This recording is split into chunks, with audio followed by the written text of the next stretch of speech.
Y hoy vamos a estar hablando y repensando la movilidad humana post-pandemia con Ignacio Ordizola, que va a hablar sobre refugiados climáticos, una cuestión central para el análisis de no solo la cantidad de personas que están en condición de desplazamiento forzado bajo la tutela o bajo el escrutinio del ACNUR, sino hay miles de refugiados o desplazados forzados que están sin encuadre jurídico, y ahora lo va a explicar seguramente bien Ignacio. Así que, como siempre, muchísimas gracias a todos y todas por estar. Le paso la palabra a Ignacio Sarmiento, que es el responsable del área de movilidad humana del CEPI, para que haga la introducción al tema y la presentación de nuestro invitado de hoy. Muchísimas gracias. Gracias, Lu. Bueno, bienvenidos y bienvenidas a la sexta edición, como decía Lu. Tenemos hoy a Ignacio Ordizola, que como el resto de los participantes digamos, este ciclo de charlas es un excelente profesional. Y bueno, vamos a contar un poco quién es Ignacio, antes de darle ya sí, la sala. Ignacio Ordizola es abogado de la UBA, magíster en Migration and Mobility Studies de la Universidad de Bristol, diplomado en Derechos Humanos y Derecho Humanitario por la American University y en Migrantes y Protección de Refugiados de la UBA, ex becario de Chevening 2019-2020 y actualmente se desempeña como abogado en la Comisión del Migrante de la Defensoría General de la Nación y también es docente en Derecho Internacional de los Refugiados en UBA e investigador de la Red Sudamericana para las Migraciones Ambientales, RESAMA. Así que, Nacho, bueno, muchas gracias por venir, gracias por formar parte de este espacio. Y bueno, la sala es toda tuya. Bueno, Nacho, muchas gracias. Luciana también, muchas gracias por esta cálida bienvenida y bueno, buenas tardes a todas y a todos. La verdad que es un placer estar acá acompañando al CEPI en este ciclo de charlas que me parece muy oportuno, sobre todas las cosas, como adelantaba Luciana, porque es momento de pensarnos en la pospandemia y justamente una de las cuestiones a considerar o uno de los debates a reintroducir es tal vez el de los refugiados climáticos. Los refugiados climáticos, las personas refugiadas climáticas, podemos decir, digamos, el debate en sí es un asunto de mucha actualidad. Un asunto que está siendo hoy por hoy parte de lo que es la combinación, ¿no? de dos desafíos del siglo XXI, así como lo llamó las Naciones Unidas, que son las migraciones por un lado y el cambio climático por otro. Pero al margen de ser algo, digamos, si se quiere, actual y un asunto de debate en diferentes áreas, como vamos a ver, también es un asunto que siempre ocurrió y por eso tal vez esta charla la empiezo de esta manera, ¿no? Mostrando un mapa con mala definición seguramente, pero al fin y al cabo me sirve como para dar a entender una cuestión, ¿no? O sea, primero a partir de la base de que las migraciones ocurren, como se dice comúnmente en la jerga, desde tiempos inmemoriales, ¿no? El ser humano se fue desplazando a lo largo y ancho del planeta con el objetivo, digamos, en parte, si se quiere, de buscar medios de subsistencia.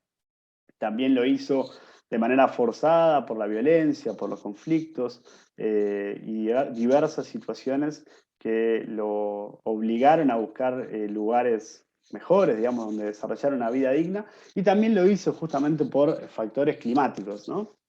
Así que podemos decir que las migraciones ocurren desde siempre y uno de los factores justamente que impulsan a las personas a desplazarse son los motivos climáticos.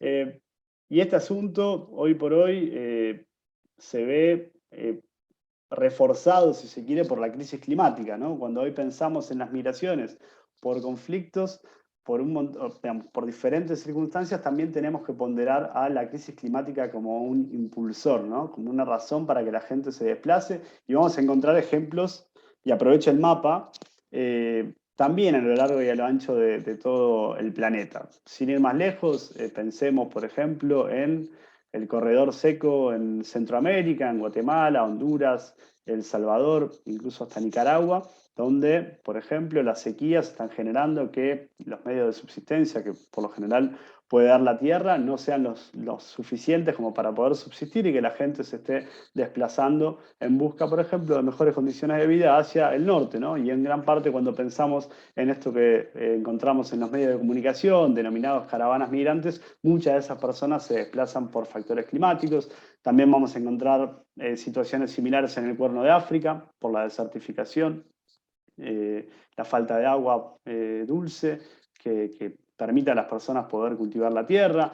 Vamos a encontrar otros ejemplos, tal vez los más característicos en esta temática, como pueden ser las islas del Pacífico Sur y el ascenso del nivel de los mares, la salinización de los acuíferos.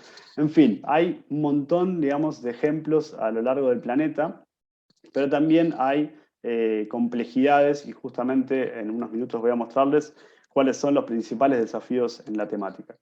Pero lo que sí puedo decir, digamos, adelantándome, es que de las migraciones climáticas hay hechos, pero falta, si se quiere, derecho. ¿Bien? La actualidad de este asunto también se suele decir, empieza por justamente, o ocurre a partir del hecho de que surge hace poco, digamos, el debate en torno a los refugiados climáticos. La primera referencia que tenemos sobre el asunto se da en el año 1976 con Lester Brown, que acuña el concepto de refugiado climático. Y después, en el año 1985, Essam El-Inawi, un académico egipcio que hizo un trabajo para el Programa de Desarrollo de Naciones Unidas, introdujo el concepto de refugiado ambiental. Y diría que ese fue el concepto más famoso que hizo que el asunto tomase finalmente la relevancia que tiene. Y en el año 1990, como vemos en pantalla, va a ser el IPCC el que finalmente, en su primer informe, haga referencia a esta vinculación entre cambio climático y migración, ¿bien? Como una dinámica, como un fenómeno que va a verse cada vez más y más. Después, en la década de los 90, también hubo otros académicos como Norman Meyers que empezó a estudiar el asunto, y así poco a poco llegamos a lo que hoy por hoy entendemos como el fenómeno de las migraciones por motivos climáticos, que después vamos a ver recibe diferentes denominaciones, como una puede ser los refugiados climáticos. Pero bien, antes de meterme, digamos, de lleno en los 3 puntos que quiero desarrollar en esta charla, me interesa por ahí plantear un poco más, digamos, cuáles son las causas, la temporalidad, el espacio, por qué surgen las migraciones climáticas, y también entender esta lógica de vínculo complejo, que va a ser el que tal vez nos lleve a explicar por qué es tan difícil hablar de refugiados climáticos. ¿Bien?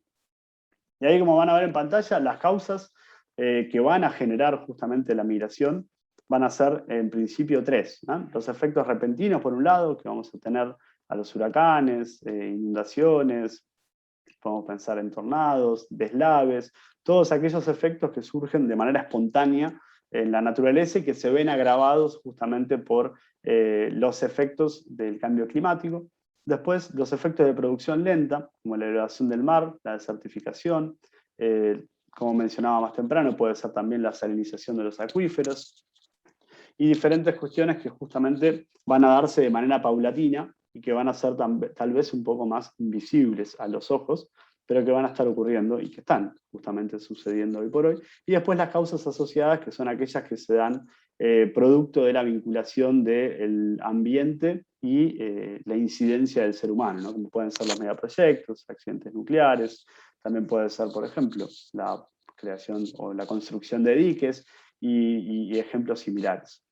Después, la migración por motivos climáticos va a tener 2 variables, ¿no? En términos de temporalidad.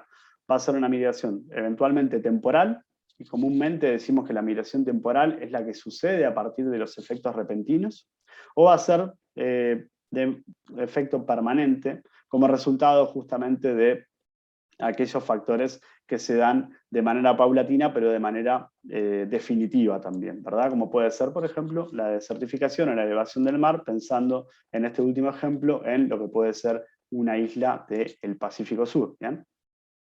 Después, el espacio va a ser también importante, que va a ser a nivel interno, a nivel regional o internacional.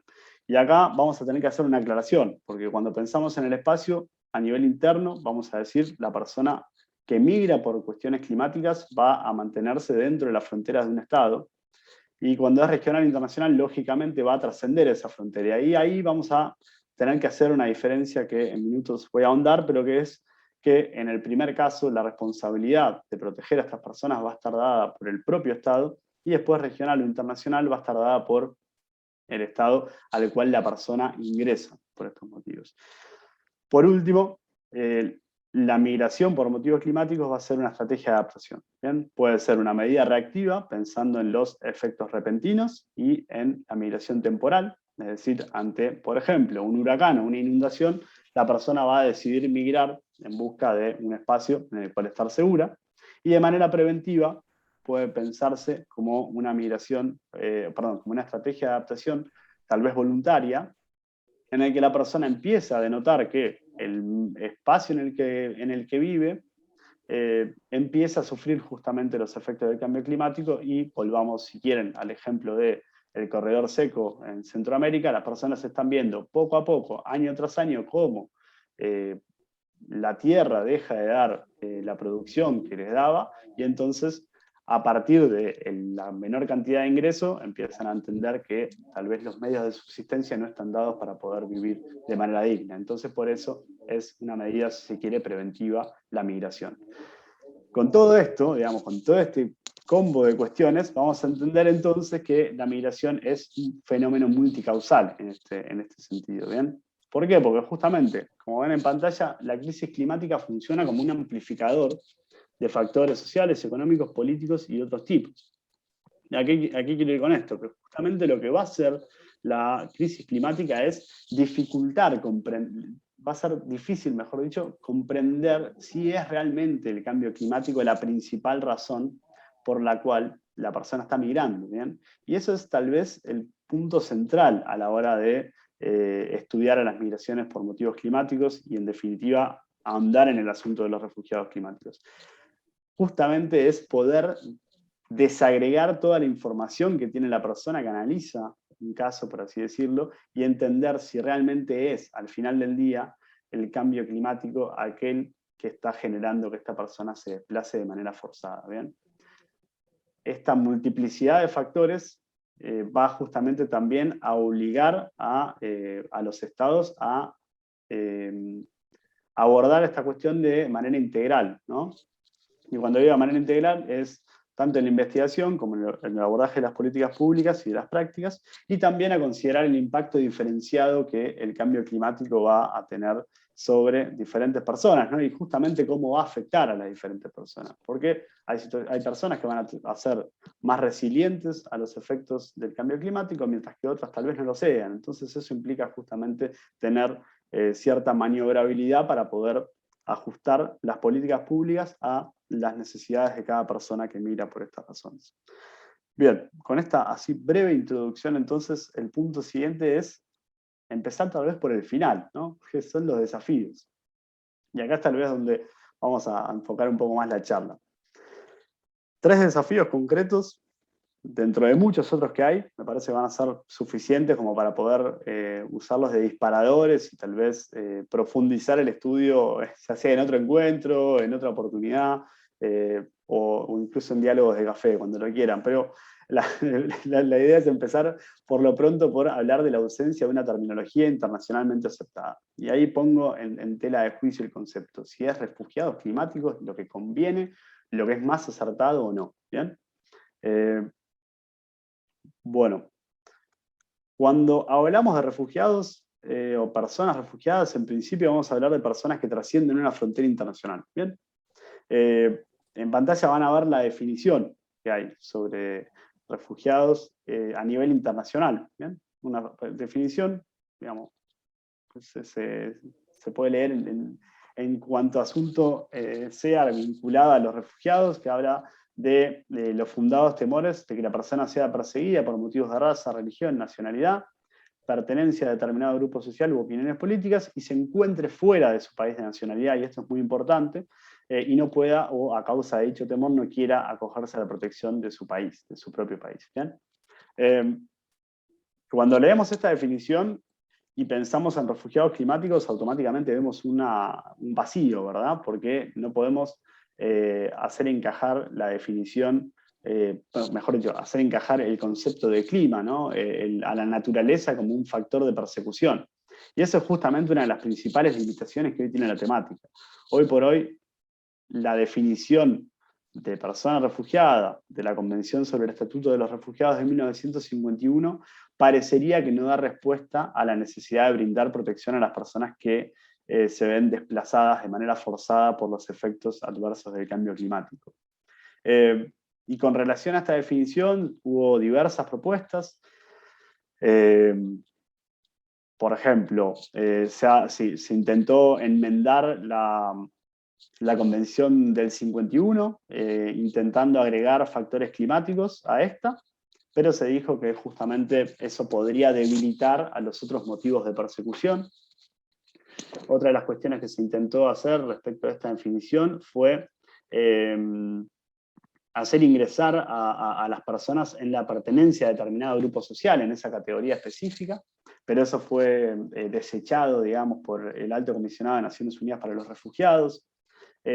Otros proyectos que hubo, por ejemplo, fueron más bien relacionados con hacer una enmienda a la Convención del 51, hacer una especie de protocolo adicional específico para personas refugiadas climáticas. También fue descartado por la ACNUR, quien hasta no hace mucho, y después en un rato les voy a comentar esto, entendía que la acepción de refugiado climático era una acepción vaga, ¿bien? Una acepción poco precisa, porque justamente era difícil delinear en función de lo que vimos más temprano, ¿no? En función de la multiplicidad de factores que afecta a la crisis climática, quiénes iban a ser necesariamente merecedores de la protección internacional. Así que surgieron diferentes proyectos y al día de hoy ninguno resultó suficiente como para poder hablar específicamente de refugiados climáticos. De ahí la ausencia de terminología, ¿no? En la pantalla también van a ver la definición de personas desplazadas internamente. Digamos, no puse la definición, pero básicamente, digamos, los principios rectores de los desplazamientos internos hacen una expresa referencia a las personas que se desplazan por desastres naturales, así lo dice, pero justamente la protección que se debe brindar a esas personas es puertas hacia adentro de un Estado. Entonces no vamos a poder hablar nunca de refugiados desde un punto de vista legal, respecto de los desplazados internamente. Entonces, justamente, los principios rectores, que además son principios, es decir, son un instrumento no vinculante, no obligatorio para los estados, no va a receptar a los refugiados climáticos porque justamente no alcanza a las personas que cruzan una frontera internacional. ¿Bien? Así que es a partir de esto que se van a decantar muchos otros problemas que vamos a ver, o los problemas o los desafíos que vamos a ver a continuación. Algunos dicen que la luz al final del túnel está en la definición legal ampliada de personas refugiadas, ¿no? En la región tenemos, la región latinoamericana, tenemos la Declaración de Cartagena sobre refugiados de 1984, que amplía justamente los presupuestos o los motivos de persecución de la definición clásica, que es la que vimos en pantalla antes. ¿Bien? Y acá justamente se hace referencia a situaciones no concretas, como puede ser la persecución por el hecho de ser de una determinada religión o portar determinada nacionalidad, sino que se habla de cuestiones más abiertas o más amplias, como puede ser la violencia generalizada, como puede ser la violación masiva de los derechos humanos, y al final encontramos esta frase que es u otras circunstancias que hayan perturbado gravemente el orden público. No hasta hace mucho tiempo, esta frase que se encuentra al final de la definición ampliada, no era considerada una posibilidad para pensar en refugiados climáticos, y en el año 2013, la reunión de expertos de personas que saben sobre derechos de refugiados, que se reunió en Montevideo, firmó una declaración al final de ese encuentro, en octubre del 2013, donde dijeron que eventualmente los estados pueden considerar dentro de la definición ampliada de personas refugiadas y dentro de esa frase final de otras circunstancias que hayan perturbado gravemente el orden público, a aquellas personas que se desplazan forzadamente por los efectos climáticos. Al margen de eso, hasta donde pude leer y donde pude averiguar, de momento ningún país usó la definición ampliada, digamos, de Cartagena para darle protección a una persona que migra por cuestiones climáticas. Alguna vez leí que en México y en Perú se hizo, pero nunca encontré la referencia exacta. Y ninguna de las personas que conozco de México y Perú pudo decirme si esto realmente ocurrió. Pero de todas maneras, sí, por lo pronto se autorizó, si se quiere, digamos, este grupo de expertos entendió que era posible hacerlo. ¿Bien? Así que por lo pronto, lo que tenemos hasta ahora es una definición, como se dice muchas veces, más bien política que legal, ¿no? Una definición que hace resonar la urgencia, digamos, de la crisis climática sobre la generación o la promoción de migraciones. Por eso se usa el concepto de refugiados climáticos, pero en términos legales no tenemos demasiado, ¿no? Entonces acá tenemos una suerte de vacío que se resuelve muchas veces de manera doméstica. Es decir, que cada uno de los estados busca la forma, y si quieren esto lo podemos hablar al final de la clase, de darle protección a las personas que se desplazan por estas razones. ¿Bien? La falta de definición legal entonces nos lleva a lo que es el siguiente desafío, que es justamente, claro, tenemos la definición de trabajo, que es la definición, la pongo en pantalla porque es una definición que no tiene, al fin y al cabo, incidencia en términos jurídicos, sino que es una definición académica que se usa desde la OIM muchas veces. Digamos, no es universalmente aceptada, sino que se usa muchas veces para establecer, bueno, a ver, quiénes van a ser los migrantes ambientales, y muchos trabajos hacen referencia a estas personas, ¿no? Entonces, por eso me parece importante, digamos, compartirla a los efectos de que entiendan o vean más de cerca cómo podría eventualmente en un futuro, si es que la comunidad internacional se reúne y coincide, digamos, en definir a los refugiados climáticos, cómo podría ser una definición posible. ¿Bien? Pero como les decía, esta falta de definiciones justamente nos lleva al siguiente desafío, que es la dificultad en la producción de datos estadísticos para estimar el número de personas que están digamos, que son refugiadas climáticas. Y realmente al día de hoy lo que tenemos son justamente estimaciones en términos generales. Esa es una de las principales limitaciones que tiene la temática. Por mencionar alguna, como ven en pantalla, traté de agarrar diferentes ejemplos, ¿no? Pero Norman Mayers en el año 2002 ya proyectaba que hacia el 2050 iban a haber 250 millones de refugiados climáticos. El Global Humanitarian Forum decía 78 millones en 2030. El Banco Mundial 140 millones en el 2050, pero solo a nivel interno. Y la iniciativa Nansen, que fue justamente una de las iniciativas que intentó examinar a lo largo y a lo ancho del planeta las mejores prácticas con relación a los desplazamientos productos del cambio climático, estimó que entre 2000 y 2015 en Sudamérica hubo un total de 8 millones de personas desplazadas por los efectos adversos del cambio climático, desastres y la degradación ambiental. Lo que significa, digamos, la falta de precisiones es justamente lo que da cuenta de por qué esta temática también merece mucho más trabajo, ¿no? Pero la falta de números para mí no tiene que ser sinónimo de desinterés, todo lo contrario. ¿Y por qué digo esto? Porque cuando analizamos, por ejemplo, los números tal vez de la plataforma o de la organización que tiene la mayor seriedad, si se quiere, en lo que es el análisis de los desplazamientos por desastres, encontramos números alarmantes. ¿Bien? El Internal Displacement Monitoring Center es el que justamente año tras año examina a nivel internacional cuál es el número de personas desplazadas, solo internamente, es decir, que no trascienden, no cruzan la frontera internacional, y lo hace bajo dos factores, ¿bien? Por un lado, como ven en pantalla, conflictos y violencia, y por otro lado, desastres. Si solo agarramos la cifra del 2020, vamos a ver que 30.7 millones de personas se desplazaron por desastres contra 9.8 por violencia y conflictos. ¿Bien? Y eso me parece absolutamente claro, digamos. Y si lo llevamos todavía más lejos, el Internal Displacement Monitoring Center viene haciendo este análisis desde el año 2008, Y desde el año 2008 hasta el año 2020, si consideramos la cifra de personas desplazadas por desastres y la contraponemos con las personas desplazadas por violencia y conflicto, la cifra es todavía más alarmante. En total, en todo ese periodo, es decir, 2008-2020, la suma de 318 millones de personas se desplazaron solo internamente por desastres contra 97 millones de personas por violencia y conflicto.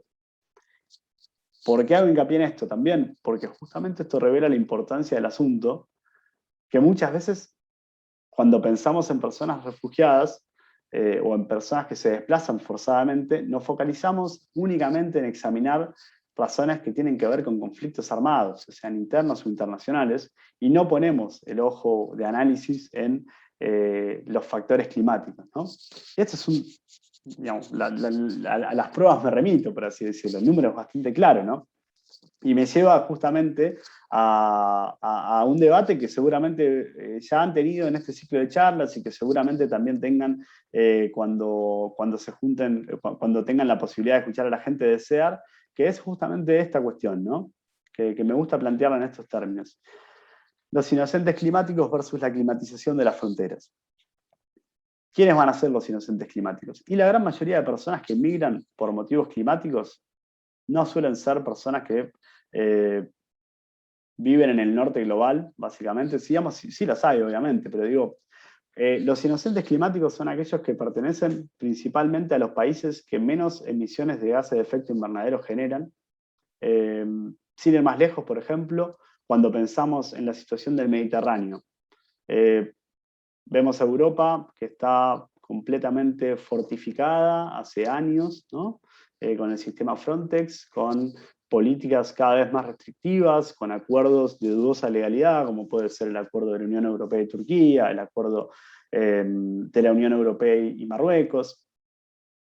Y solamente pensamos en que las personas que están migrando lo están haciendo por la situación siempre pobre y siempre triste, digamos, de África, ¿no? Vamos a ponerlo así, palabras llanas, palabras simples. Pero cuando vamos a los números, y cuando vamos a analizar, digamos, en concreto de cómo es, o mejor dicho, cuál es la responsabilidad, digamos, de África en la producción de gases de efecto invernadero, vamos a analizar que todo el continente produce solamente el 6% de los gases de efecto invernadero contra lo que produce China, por ejemplo, que es el 23% a nivel global, o Estados Unidos, que es el 13%, ¿no? Entonces digo, evidentemente son inocentes climáticos aquellos que migran en busca de mejores oportunidades cuando la tierra, cuando los medios de subsistencia no colaboran justamente por la crisis climática, porque la realidad es que tienen muy poca incidencia en lo que son los factores que van a profundizar la crisis climática, ¿no? Y por la otra parte se ve la climatización de las fronteras. Se empieza a profundizar el discurso de la securitización en lo que respecta a la crisis climática, ¿no? Cada vez más se empieza a hablar de la crisis climática como un detonante de un montón de variables, entre otras, de la migración. Y es a partir de esta climatización de las fronteras que empiezan a reforzarse justamente los límites territoriales para prevenir la llegada de los inocentes climáticos. No, un debate como para reflexionar y para tener, si quieren, más tarde, pero me parece interesante plantearlo así, ¿no? Porque por lo general, si cambiásemos los términos, pondríamos gente pobre, por así decirlo, contra los estados ricos que quieren prevenir la llegada. Y digamos, los factores climáticos en esto inciden de una forma completamente trascendental, pero no son parte del análisis. Por eso también quería traer a colación esta reflexión. Bien, visibilizar para proteger es el otro de los puntos, y es justamente tratar de acercar un poco qué es lo que está pasando también con relación a esto.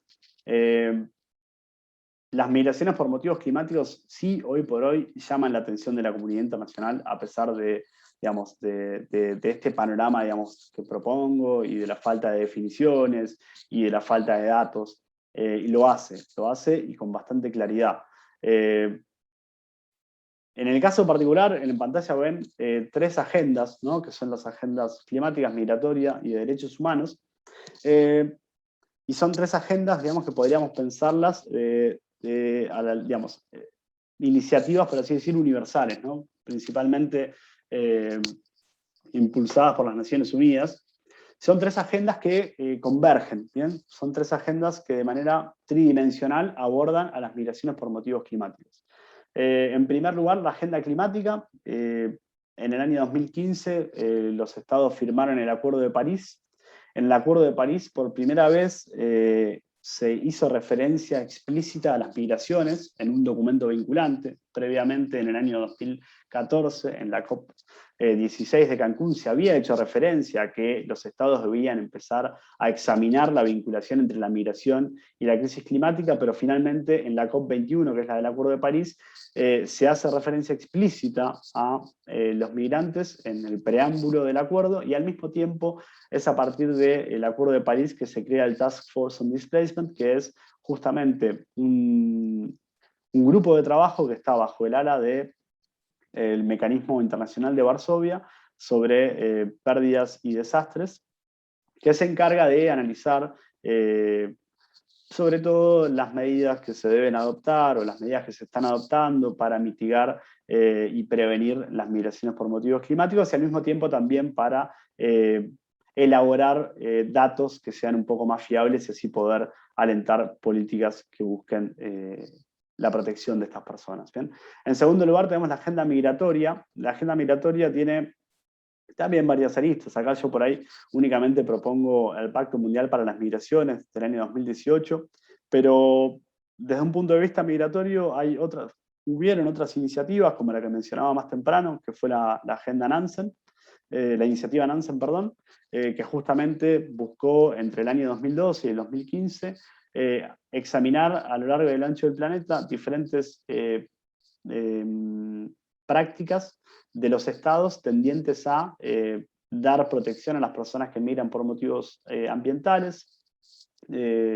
Eso realmente después generó que se crease, digamos, el buen trabajo de la iniciativa Nansen después redundó en la continuidad del trabajo por la Platform on Disaster Displacement, que desde entonces hace como una continuación de lo que fue la iniciativa Nansen, y en paralelo también se dieron otros eventos, como fue justamente en el año 2016 la Declaración de Nueva York para personas migrantes y refugiados, donde se dispuso que los estados iban a avanzar en la concreción de un pacto mundial tanto para migrantes como para refugiados, y el que ven en pantalla justamente, que es el Pacto Mundial para las Migraciones, cuyo nombre es distinto, es el Pacto Global para la Migración Segura, Ordenada y Regular, contempla en el objetivo número 2 justamente la necesidad de minimizar los efectos que van a promover la migración por motivos climáticos, y entonces lo que establece es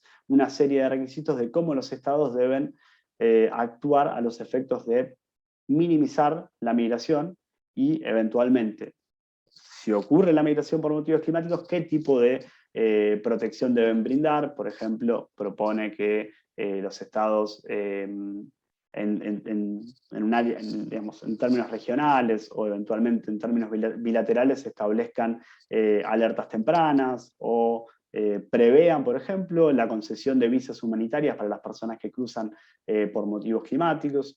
Y también impulsa o propone a los estados que traten de abordar la cuestión de las migraciones desde un punto de vista regional, sobre todo. Otra de las cuestiones que hubo interesante desde la agenda migratoria se dio el año pasado, donde el ACNUR sacó un documento sobre condiciones, se llama Consideraciones Jurídicas, digamos, el nombre no es exacto, así después lo voy a buscar bien, pero consideraciones jurídicas respecto de cómo deben los estados responder a las solicitudes de protección internacional basadas en la crisis climática. ¿Bien? Y entonces eso es interesante, porque si bien el ACNUR lo que no hizo fue aceptar la definición de refugiados climáticos, sí propuso que se pueda interpretar dentro de los motivos que veíamos más temprano, por ejemplo, la religión, la nacionalidad, la pertenencia a un grupo social determinado, cómo los factores climáticos pueden incidir para introducirse, digamos, dentro de alguno de esos 5 motivos que establece la definición del 51 y así brindar protección a las personas que migran, entre otras cuestiones, por factores climáticos. ¿Bien? Y después la agenda de derechos humanos, que a mi parecer es tal vez en esta idea de convergencia la que mayores esfuerzos se está haciendo, por lo menos la más clara. Y acá menciono al Comité de Derechos Humanos, que fue el que el año pasado resolvió el caso Teitiota versus Nueva Zelanda, que fue un caso donde justamente el Comité de Derechos Humanos dijo que si los estados no hacen esfuerzos para combatir la crisis climática, tarde o temprano van a violar el principio de no devolución que prevé el artículo 6 del Pacto Internacional de los Derechos Civiles y Políticos. Es decir, los estados van a estar devolviendo a las personas a lugares en los cuales su vida puede correr peligro. ¿Bien? Este es un tema interesantísimo que justamente el comité dio un primer puntapié y que ahora en breve, lo estoy esperando todavía ansioso, debería resolver en otro caso, que es el de Estrecho de Torres versus Australia, en el cual unos habitantes del Estrecho de Torres denunciaron a Australia porque justamente no está cumpliendo con sus objetivos respecto de la mitigación y la adaptación al cambio climático, y justamente por esa razón estas personas están viendo vulnerados sus derechos humanos. ¿Bien? Digamos, el caso Teitiota y este caso que comento sobre el Estrecho de Torres es uno entre varios. El Consejo de Derechos Humanos también tiene muchas resoluciones sobre la vinculación entre un medio ambiente sano y la vida digna. También la alta comisionada de Naciones Unidas para los Derechos Humanos también ha hecho muchos comunicados. Hay también relatores especiales que están trabajando en esta vinculación. Por eso siento que la agenda de derechos humanos es la que está avanzando con pasos más firmes, al menos, también considerando que es una agenda vinculante para los estados, a diferencia, por ejemplo, del Pacto Mundial para las Migraciones, que es un instrumento consensuado, que está bueno, que tiene un par de propuestas interesantes, pero que no es obligatorio. ¿Bien? Después, siendo tal vez un plano más regional, tenemos otras iniciativas. El Acuerdo de Escazú, por ejemplo, es otro paso interesante a nivel regional. El Acuerdo de Escazú justamente propone el acceso a la información ambiental, que se puede justamente pensar como un medio para que las personas que migran por motivos climáticos o eventualmente las comunidades que están en riesgo de ser desplazadas por factores climáticos puedan exigir a sus estados información que les sirva justamente de herramienta, ¿no? La información es poder. Si las comunidades pueden saber de antemano cuáles son los riesgos que corren los entornos en los cuales conviven, pueden también anticiparse o prevenir la migración por motivo climático. La otra que es, digamos, desde el punto de vista de la agenda migratoria, es la Red de Trabajo, Migración, Medio Ambiente, Desastres y Cambio Climático, que es una red que está actuando ahora, en este momento, que ocurre, digamos, en el contexto de la Conferencia Suramericana para las Migraciones, a propuesta de Argentina, que hoy por hoy tiene la presidencia pro tempore, que también puede ser, digamos, un paso más, ¿no? Para incentivar a la región a seguir avanzando en la comprensión de este fenómeno, en el establecimiento tal vez de una definición, quien quisiera, ¿no? Una definición regional, eventualmente establecer algunos parámetros para que se unifiquen las maneras de buscar datos para entender a las personas para entender quiénes son aquellas personas que migran por motivos ambientales. Obviamente, espacios como el de la Conferencia Suramericana para las Migraciones son espacios consultivos, intergubernamentales, que apuntan a promover una mayor coordinación y cooperación, así que justamente por eso puede llegar a haber algo interesante, o puede resultar algo interesante de la red de trabajo que Argentina está presidiendo en este momento. Y en último lugar, la agenda de derechos humanos a nivel regional, tal vez creo que es no tan fuerte como lo es la agenda de derechos humanos a nivel universal. La Comisión Interamericana de Derechos Humanos, con relación a las migraciones por motivos climáticos, ha hecho alguna referencia, digamos, a cómo algunos desastres pueden incidir, a cómo la degradación del medio ambiente puede también impulsar a las personas a abandonar su lugar de residencia, no mucho más, nada vinculante. Y por su parte, la Corte Interamericana de Derechos Humanos, en el año 2017, resolvió la opinión consultiva relativa a el medio ambiente y los derechos humanos, donde sí hace referencia a la vinculación, digamos, de un medio ambiente sano como prerequisito, si quiere, para el goce de derechos humanos fundamentales. Tal vez a nivel interamericano, en términos, digamos, del sistema interamericano, ahí falta un poco profundizar los estándares, yo diría, pero sí lo que vemos, por lo pronto, desde la Red Sudamericana para las Migraciones Ambientales, es que hay cada vez más y más audiencias temáticas en el contexto de la Comisión Interamericana que relacionan al medio ambiente y a los derechos humanos, y en general alguna mención hay a las migraciones, por lo cual puede que tarde o temprano surja algún comunicado interesante o eventualmente algún caso contencioso que nos dé un poco más de precisiones. ¿Bien? Nacho, ¿cómo estamos de tiempo? Más o menos, ¿no? No, estamos bien, estamos bien. Bien, o sea, yo igual más o menos para ir cerrando, porque me parecía importante dejar un poco de material de interés, porque, digamos, obviamente, como dije más temprano, o sea, por ahí en un rato así no podemos ahondar demasiado, pero sí creo que es un tema que merece mucha más profundización, mucha más comprensión, y acá me parecería bueno dejarles algunos disparadores, ¿no? El blog Migraciones Climáticas, siempre interesante, que tiene, primero, conformado por una red de personas que se dedican a las migraciones climáticas y que abordan el asunto desde diferentes enfoques, así que eso los dejo para que lo pispeen.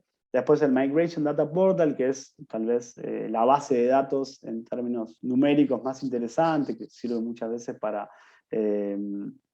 poder dar números precisos. Y después también los pueden seguir, obviamente, la Red Sudamericana para las Migraciones Ambientales, que bueno, trabajamos justamente en la incidencia de este asunto, intentando siempre incidir en políticas públicas, en la visibilización de este asunto. De hecho, sin ir más lejos, también lo pueden ver en pantalla, el visibilizar para proteger viene de la mano del informe que hace poco lanzó la Red Sudamericana junto con la Universidad para la Paz de las Naciones Unidas, donde se abordan justamente diferentes datos y estadísticas respecto de determinados países de la región, para entender un poco más qué está pasando puertas hacia adentro. Y después también ahí pongo el portal de la OIM sobre el asunto, que es un buen insumo para poder encontrar más artículos académicos y más bien la posición de la OIM con relación a este tema. Así que esto es más o menos lo que tenía para contarles, y obviamente discutamos, que es mucho más divertido. Lo más interesante, desde ya. Bueno, mil gracias Nacho.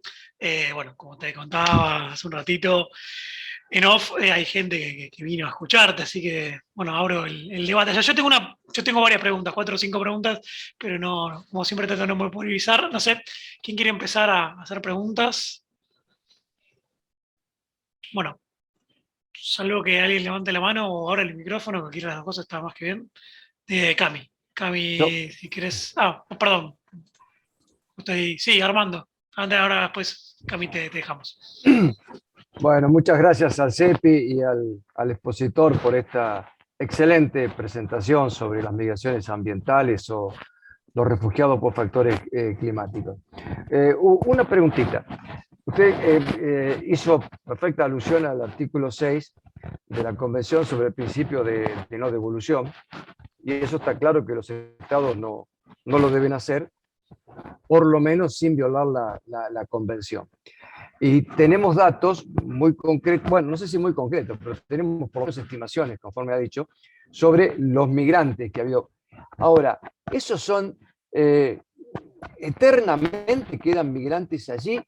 ¿Hay alguna constancia de que han vuelto, que los estados expulsantes, digamos así, de estos migrantes hayan hecho trabajo encarado para recrear las condiciones anteriores y que puedan volver. ¿Se sabe, hay números de que esta gente haya retornado alguna en gran porcentaje?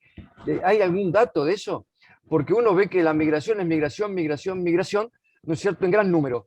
Y uno se pregunta, y nadie retorna. Por lo menos sé que los desplazados internos en muchos países sí, ¿no es cierto?, fruto de los conflictos armados. Una vez que cesan los conflictos armados, suelen, no todos, pero suelen retornar.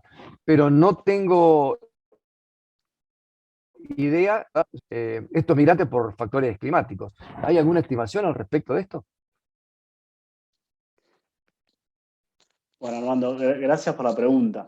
Mirá, de hecho, sin ir más lejos, en el caso que hacía referencia al artículo 6 del Pacto Internacional de los Derechos Civiles y Políticos, la persona regresó a Kiribati en este caso. Y honestamente no sabría decirte en términos exactos si hay, digamos, regresos. Imagino que sí, sobre todo en lo que es migración temporal, ¿no? Yo siempre parto de una premisa. Para mí, por regla, la gente no quiere migrar, ¿no? En general, nadie quiere migrar. De hecho, muchas veces, cuando hablamos de derecho internacional de las migraciones, a mí me gusta decir que hay que hacer primero mención al derecho a no migrar.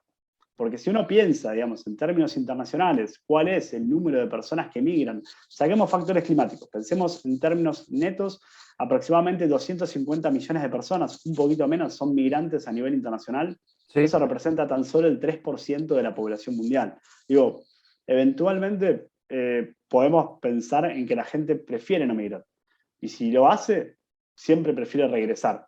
Digo, no tengo datos concretos respecto del retorno de personas, sí de desplazados, que no volvieron porque las condiciones climáticas lo impidieron, pero imagino, como regla, que la gente probablemente que se desplace por factores climáticos, siempre que pueda, va a preferir regresar. Es una deducción igual, ¿eh? O sea, honestamente no tengo datos duros como para decirte, en este caso volvieron. Pero como regla yo diría que sí, que si las condiciones medioambientales lo permiten, la gente va siempre a preferir regresar. Habría que ver el portal de datos de OIM, como decía Nacho, sobre específicamente, OIM tiene un portal, digamos, más general y otros más específicos. Yo los que conozco generales tienen tasas de retorno, gracias. Claro. De retorno. Pero en líneas generales, igual coincido con Nacho en eso de que no, la gente no quiere migrar, básicamente. Si puede, no lo haría. No sé si Nacho le respondió, ¿quiere hacerme algún otro comentario? Perdón que me metí. No, perfecto, muchas gracias. Gracias, Luciana, por la invitación. Gracias, bien, Armando. Muchas gracias. Bueno, Cami, ¿estabas ahí? Sí, yo quería hacer dos preguntas en base a esto de visibilizar para proteger y en base a la cantidad de millones de personas que se ven afectadas por esta problemática. ¿Por qué crees, Ignacio, que no está en la agenda pública? O a lo mejor me equivoco, y si conoces alguna política pública, yo por ahí, mi interés está más enfocado en América Latina y el Caribe, pero bueno, a lo mejor hay alguna política pública exitosa, o que se pueda considerar exitosa, que aborde esta problemática. Gracias, Camila. Mira, con relación a políticas públicas concretas, honestamente no las hay. Yo si pienso en Argentina, podemos llegar a interpretar que hay, digamos, programas obviamente para lo que pueden ser evacuaciones, digamos, similares, pero no en términos de refugiados climáticos para receptar a personas que cruzan una frontera internacional. Bien, partamos de esa base.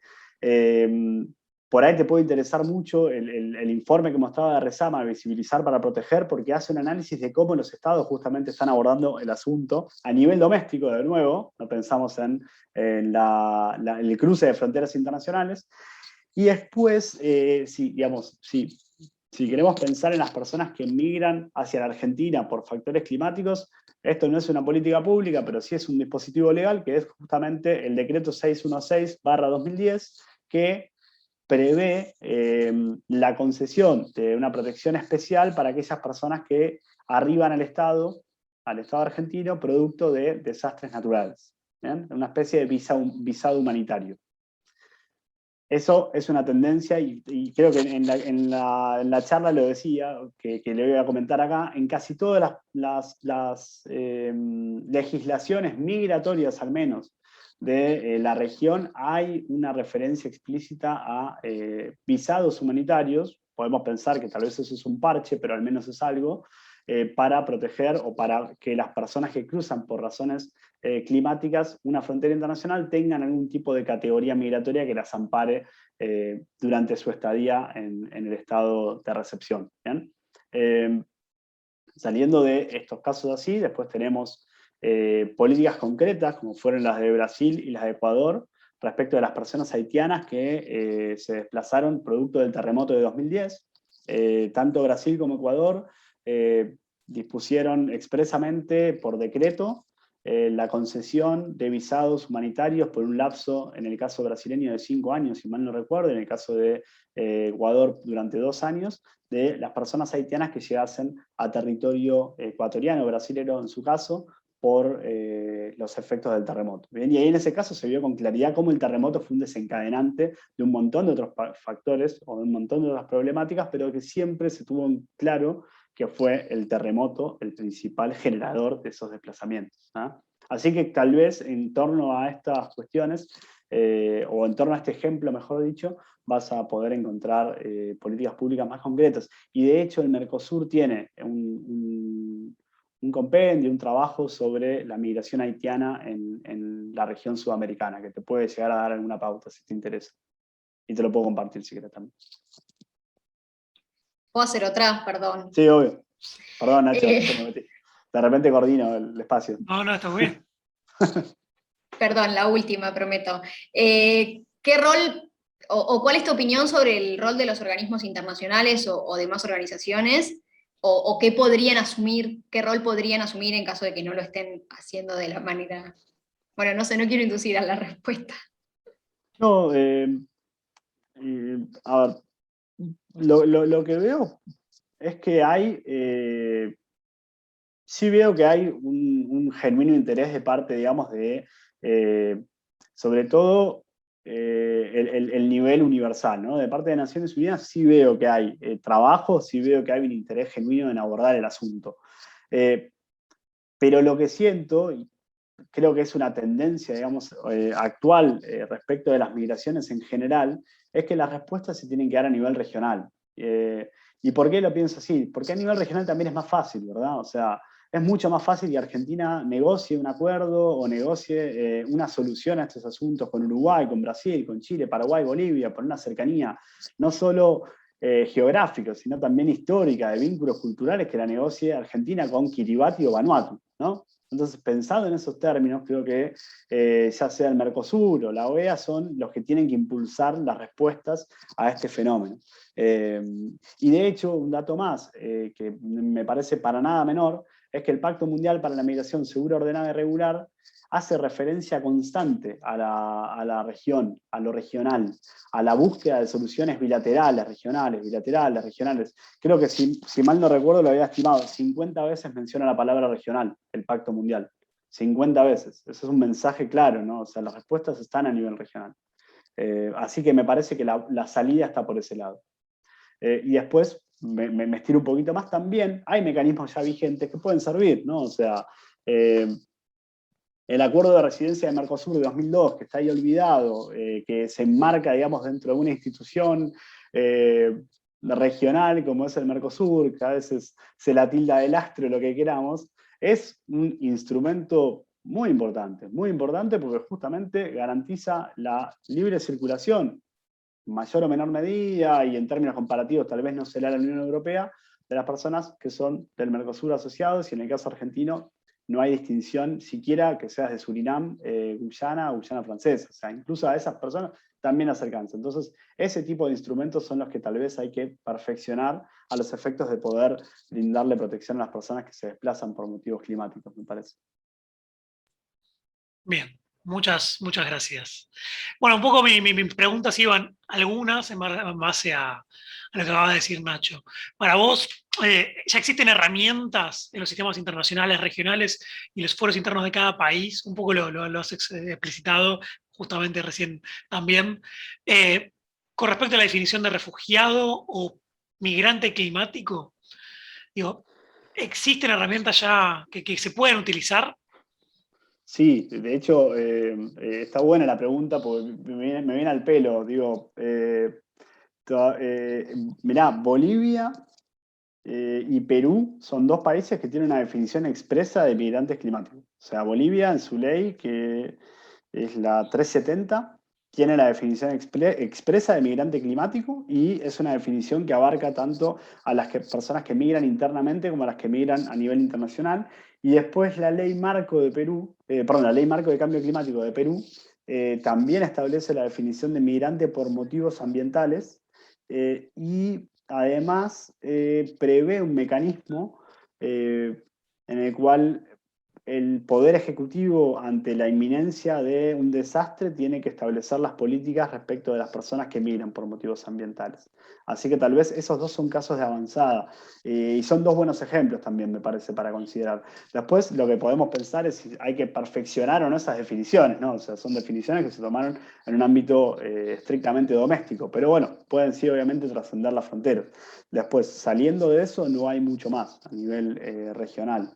No hay mucho más. Salvo lo que habías comentado un poco que la ACNUR había dicho que no, digo, estaba un poco reticente con usar grupo social, que para mí siempre fue una alternativa el tema del grupo social, pero entiendo en parte más jurídicamente, como herramienta, digamos, del derecho internacional, por qué la ACNUR se niega o parcialmente se niega y patalea un poco porque, bueno, entiendo que puede debilitar un poco, insisto, esa definición más de refugiado tradicional, clásico. Y en ese sentido, y con eso voy, digo, si Cartagena no se aplica, pensando en Cartagena, ¿no? Como herramienta regional, si Cartagena no se aplica, ni siquiera salvo un caso ahora con Venezuela, en la CONARE brasilera, que trató de acaparar o trató de definir a un conjunto de personas como refugiadas, el caso de Venezuela. Si Cartagena no se aplica para los refugiados tradicionales, ¿se podría llegar a aplicar, un poco interpelando lo que has expuesto, para los climáticos? ¿Qué tan viable vos ves que es eso? Yo creo que sí. O sea, lo que hay que ver en este caso, o sea, primero, hay un dato bueno con relación a Cartagena. Cartagena hoy es una costumbre regional, ¿ah? Desde el punto de vista jurídico, Cartagena hoy es aceptada por la gran mayoría, si no es por todos los países de la región, la de América Latina. ¿Bien? Así que eso es un punto ya a favor de la aplicación de Cartagena.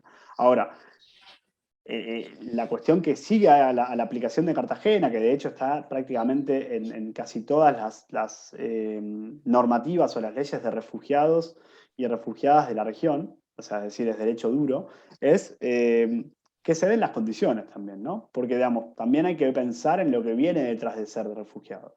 Por lo general, la persona refugiada tiene que, para ser, digamos, de aplicación Cartagena, ver su vida, su libertad o seguridad amenazada por las otras circunstancias que perturben gravemente el orden público. Entonces, hay que ver si la circunstancia que detalla la persona que solicita asilo bajo el régimen de Cartagena se ajusta a eso que la normativa exige, ¿no? Obvio que siempre también se pueden, digamos, dar circunstancias que vayan como alterando los términos de la normativa a nivel doméstico, pero no sé si eso va necesariamente a permear a la región, ¿no? Pero sí, obviamente Cartagena es una posibilidad y de hecho me pareció hasta casi tardío que recién en el 2013 se aceptara la posibilidad de que se aplique ese dispositivo para las personas que buscan asilo por motivos climáticos. Bien, y yo ya tengo 3 preguntas más. ¿Alguien más quiere hacer otras preguntas? ¿Alguien tiene algunas? No, por ahora yo ya... Bueno, mi pregunta es más una cuestión más de reflexión y voy a usar estas categorías a propósito. Migrantes económicos, ¿sí? Y refugiados climáticos, ¿acaso no son las dos caras de la misma moneda? Te voy a pedir que desarrolles. A ver, dame un poco más. Bien, No, digo, los migrantes económicos hoy lo estamos viviendo, yo un poco lo he hablado esta semana. Me parece que hoy mismo, digo, estamos viviendo a los refugiados climáticos, migrantes económicos, como quieramos llamarlo, digo, viendo justamente, vos hablabas al principio sobre el Triángulo Norte, o la región de Chad, digo, la región del lago Chad. Yo me refiero a eso, digo, hoy, justamente con estas estadísticas y como el concepto también está un poco difuso, mi pregunta es, ¿no estamos ya asistiendo a estos migrantes económicos o refugiados climáticos que en realidad son migrantes que se desplazan por causas climáticas y eso impacta finalmente en sus posibilidades de desarrollo local y terminan migrando? ¿No estamos asistiendo a ese tipo de migraciones que son finalmente migraciones que se mixturan, se mezclan entre cuestiones climáticas y el impacto de lo climático sobre lo económico migratorio, ¿no? Finalmente. No sé si fui del todo claro, pero sí. Entiendo perfecto el punto. Sí, no, absolutamente. O sea, y de hecho es lo que invisibiliza al final el factor económico a la migración climática, ¿no? Porque al final pensemos que el término económico siempre se superpone, ¿no?, a lo climático, porque pensemos, digamos, también en el caso que mencionabas, ¿no?, el del Triángulo Norte. Y las caravanas migrantes hacia los Estados Unidos y ahora más retenidas y más disuadidas en México. Yo estoy seguro que muchísimas personas que están participando, digamos, de esas migraciones son personas que lo están haciendo porque sus condiciones climáticas impiden que puedan quedarse donde están, pero no tengo duda alguna, digamos, porque ya ni siquiera trata, digamos, de un tema que tenga que ver con el análisis migratorio, sino de una cuestión estrictamente científica y climática que da cuenta que el Triángulo Norte y el Corredor Seco está cada vez más seco y hace no 1, 2, 3, 4 años, hace 25 años, ¿no? Entonces, digamos, para mí llega un punto en que la situación se torna intolerable y, como pensábamos más temprano, los factores climáticos amplifican otros factores como el económico, que obligan a que las personas se vean impulsadas a migrar, ¿no? Entonces sí, totalmente, terminan siendo migraciones mixtas y van a seguir siéndolo en la medida en que no encontremos la manera de poder precisar quiénes son los migrantes climáticos, ¿no? Y ahí retomo una última pregunta que digo, es súper abierta. Estos refugiados, estos migrantes climáticos, como queramos llamarlos, ¿se reconocen como sujetos políticos? A lo que me refiero es, si todavía no sabemos nosotros, digamos, que participamos del mundo de la academia, muchas veces de la política pública, cómo poder definirlos estrictamente, ¿no? Que es un poco lo que planteaba vos, Nacho. Esas personas, ¿vos te has topado con algún refugiado climático en tu vida, que se haya definido, se haya percibido como tal? Ya, hay un caso muy interesante en Brasil que justamente lo estuvieron trabajando, primero, le hago una aclaración.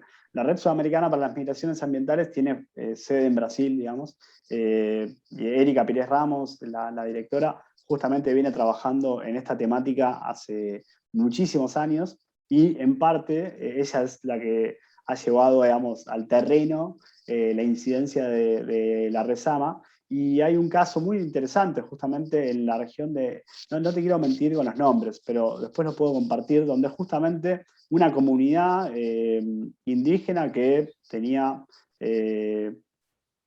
su vida armada en Seada, que es el nombre de esta localidad, empezó a ver cómo justamente el nivel de los mares estaba cada vez alterando sus medios de subsistencia. Empezó a salinizar la tierra, empezaron a dejar de poder producir como lo hacían anteriormente y se vieron literalmente en la obligación de ser relocalizados dentro del país, ¿no?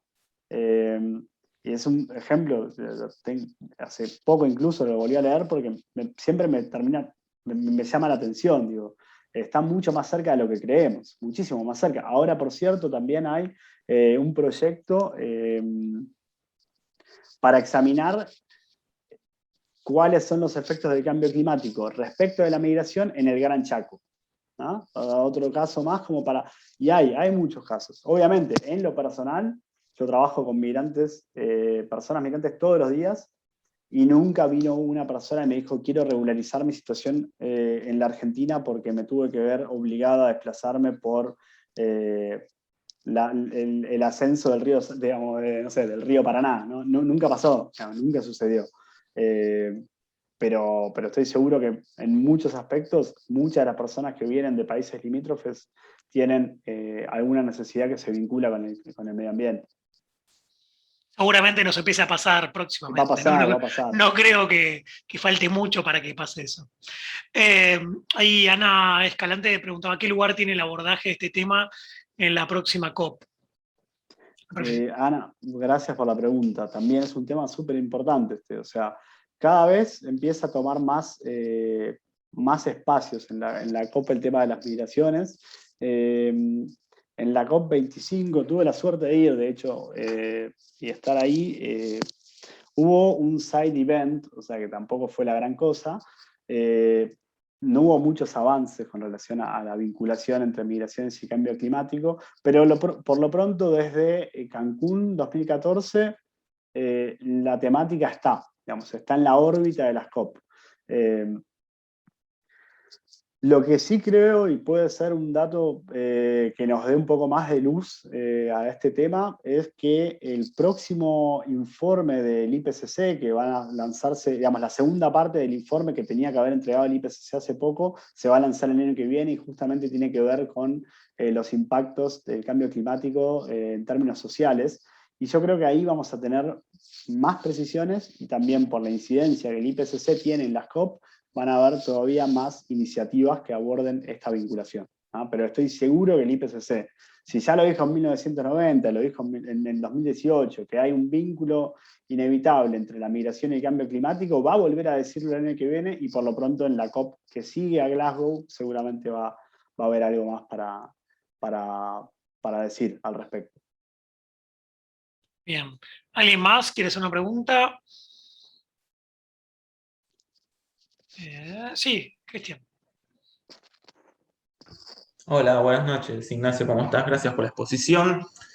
Bueno, yo te quería preguntar por el papel del Foro Especializado Migratorio del Mercosur, ¿no? Porque vos nos hablaste de la Conferencia Sudamericana de Migraciones, cuyos lineamientos no son vinculantes, y después nombraste de países como Bolivia, Perú, que tienen definiciones, dijiste, del ámbito regional, pero si mal no entendí, vos dijiste como que emanó desde los mismos estados. Entonces yo quería saber, el Foro Especializado Migratorio del Mercosur, ¿cuál es el lugar de este tema en su agenda, ¿no? ¿Qué papel está llevando adelante? Gracias, Cristian. Mira, honestamente, hasta donde yo sé, no ha llevado, digamos, el asunto a la mesa. Pero, reitero, por ahí yo estoy siguiendo más de cerca la conferencia suramericana porque sí ya es, te diría, sí, por lo menos cuarto año que aborda el asunto. Estimo, por eso, que si el foro del Mercosur lo hubiese abordado, lo hubiese sabido. Digamos, no, o sea, te estoy dando una respuesta esquiva de cierta manera, pero creo que por decantación hubiese estado al tanto. Honestamente no lo sé, si alguien lo sabe, por favor coméntemelo, pero por eso te digo, para mí la conferencia suramericana ya es por lo menos cuarto año y sacó 3 informes con relación a esta vinculación y no leí ninguno del foro del Mercosur, así que por esa razón imagino que no, pero insisto, se me puede haber pasado tranquilamente. Bueno, perfecto, muchas gracias. Gracias a vos. ¿Alguien más? Yo tengo un comentario de acotación y supongo que con esto cerraremos, a lo que obviamente alguien tenga otra pregunta. Y tiene que ver con una cuestión de perspectiva de derechos, tiene que ver con una cuestión de las personas, ¿no? que van a transitar, o yo mejor dicho, insisto, como ya están transitando esas fronteras.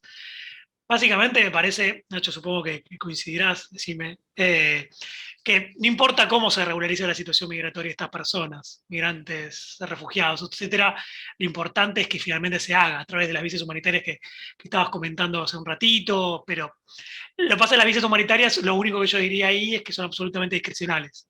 El Estado las otorga con criterios bastante difusos y cuando quiere, básicamente. Pero me parece que es eso lo importante, ¿no? Que no importa cómo esta gente sea parte de esa sociedad, ¿no? Esta nueva sociedad acogida, lo importante es que sea parte y que por otro lado tenga el pleno goce de sus derechos en esa nueva sociedad, ¿no? Sí, absolutamente. Digamos, cuando vemos este tema, te digo, por ahí a veces nos ponemos, yo digo, con la gente de la red, por ahí nos ponemos muy exigentes y pedimos que los estados encuentren soluciones integrales y que se ponga en el centro los derechos de la persona a lo largo de todo el ciclo de desplazamiento, es decir, desde el momento en que abandona el lugar en el que la persona se encuentra y sufre los efectos de la crisis climática, cuando cruza una frontera internacional, en el país de acogida y también, volviendo a lo que decía Armando, en el retorno, ya sea voluntario o el retorno del tipo que sea, o la reubicación, perdón. Entonces, pedimos mucho, digamos, ¿no? Y a veces se dice que exagerar es la manera de alcanzar más derechos. Pero como decís, o sea, creo que al final del día, con lo incipiente que el asunto está, creo que en la medida en que haya por lo menos medidas claras y, por ejemplo, visados humanitarios para que las personas que se ven obligadas a hacerlo de manera repentina puedan relocalizarse y establecerse mientras dure el efecto o el desastre, va a ser suficiente. Lo único que me parece que sí es necesario es justamente, como decías, evitar las discreciones, ¿no? Establecer medidas claras que establezcan justamente cuándo se van a conceder y qué derechos van a otorgar esas visas, ¿no? Bien. ¿Alguien más? Si no, vamos cerrando. Ahí va Cami preguntando, de cara al futuro, Ya, tu visión... No quiere abrir el micrófono. No, mi visión es optimista. Perdón. No, tranquila. Sí, yo creo que sí, o sea, siempre soy optimista. No sirve demasiado ser de otra manera, ¿no? Decía por ahí. Pero como te digo, yo creo que sí hace falta que se hable más del tema, sobre todo a nivel regional, porque creo que ahí va a estar la respuesta, y de que también y esto es central también me parece, ¿no? De que nos conozcamos más, creo que esta es una cuestión, ¿no? Porque yo me la paso hablando de este tema y realmente soy argentino y no veo que en Argentina hayan grandes políticas en pos de comprender mejor qué es lo que pasa internamente desde un punto de vista de la migración y el cambio climático. Entonces digo, por ahí estamos pensando a nivel regional cuando ni siquiera todavía sabemos qué está pasando internamente, ¿no? Entonces, tal vez mejorar los datos a nivel doméstico, empezar por ahí, ¿no? Dicen que para querer hay que quererse. Entonces, empecemos por nosotros tal vez, para después promover un diálogo a nivel regional que ayude a comprender mejor la dinámica y también a poner en el centro a las personas que migran por estas razones. Así que sí, yo soy optimista. Pero hay que trabajar para eso también. Bien, bueno, con ese final, muy bueno, gracias por eso, Nacho, y está bueno. Bueno, vamos cerrando la sesión. Solo el último aviso parroquial, como siempre digo, para la próxima sesión, como decía Lugo al principio, nos va a estar visitando el Centro Español de Acogida al Refugiado, el CEAR de Madrid, en este caso, la oficial de protección Elena Muñoz y la gente del IDHH de España, y también Blanca forma parte no solo de IDH, sino también de la Cruz Roja Española, y ella está sentada, en realidad nació en Melilla y está ahí asistiendo a la población migrante y refugiada. O sea, son dos testimonios junto con todo el resto de las sesiones, y obviamente hoy el de Nacho me parece que para cerrar está excelente. Y volvemos al norte global, la próxima y última sesión. Va a estar moderando acá Cristian, así que bueno, nada, va a ser una gran oportunidad para todos, para escuchar al CEAR y la Cruz Roja Española. Así que de mi parte, como coordinador del área de movilidad, Nacho, gracias por estas charlas, estas reflexiones, que me parece que las reflexiones son muy importantes, y sobre todo en un tema que está ahí, ¿no?, en la agenda internacional, o por lo menos es lo que yo pienso, pero en los fueros más regionales, un poco lo que venimos hablando, y locales, bueno, le falta, ¿no? Le falta un poco de vuelo, le falta madurar, y me parece que estos espacios son absolutamente indispensables, no porque seamos el CEPI, pero digo, me parece que son indispensables realmente para que, bueno, empecemos a hablar sobre esto y ojalá en algún punto se dé algún tipo de solución, o sea, de la sociedad civil, la política pública, etc. No sé, Lu, si querés darle un cierre también, o... Agradecer sobre todo a Ignacio las reflexiones que tuvo, y coincido mucho en esto. Primero, me reía la pregunta en realidad de Camila, porque el otro día charlamos con Camila y me parece que le dejé como un aspecto un poco, no sé si poco optimista. Creo que la salida, como dijeron, está en el ámbito regional.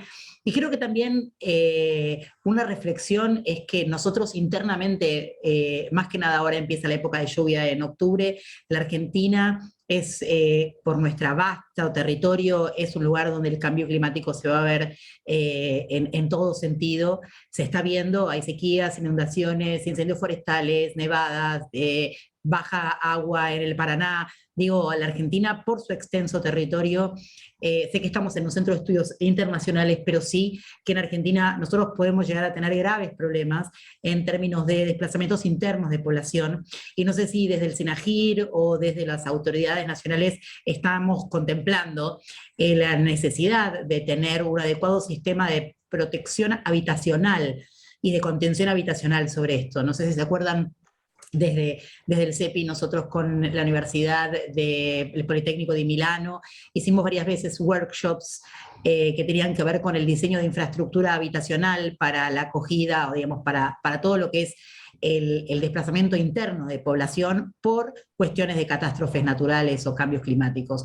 Y me parece que eso es un buen puntapié, no solo para pensar que eso puede ser interesante para pensar qué pasa si Uruguay necesita de nosotros, o Perú, o Paraguay, o Bolivia, sino nosotros necesitamos de nosotros, que los vamos a necesitar.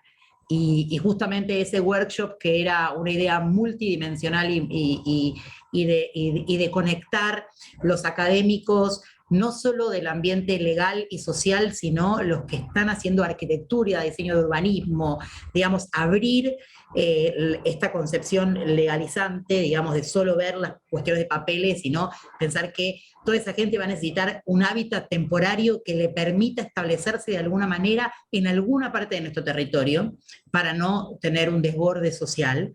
Y eso es algo que sí se puede prever. Creo que la prevención, en ese sentido, desde la academia, se puede hacer. Y eso también se puede generar a nivel regional, sin ninguna duda. Así que me parece que con eso tenemos que pensarnos, como dijo Ignacio, tanto desde lo global, lo regional y lo local, que es muy importante.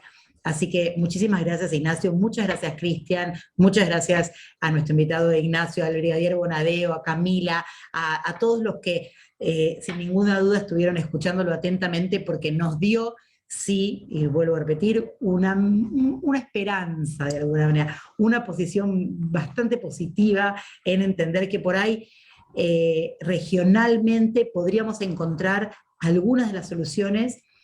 Yo soy un poco pesimista en el sentido de que hoy Latinoamérica nos encuentra más divididos que nunca en los aspectos políticos, y creo que la pandemia lo ha demostrado. Entonces, generar esto en ámbitos de pandemia y en ámbitos de esta cierre de fronteras que tenemos por nuestros propios connacionales también es un desafío extra, esto de repensar qué vamos a hacer durante y post pandemia. Así que muchísimas gracias, Ignacio. No los quiero dejar con algo negativo, sino con algo positivo, en que creo que tanto Latinoamérica tiene graves cuestiones pendientes y que podemos solucionarlo desde Latinoamérica. Así que muchas gracias a todos y los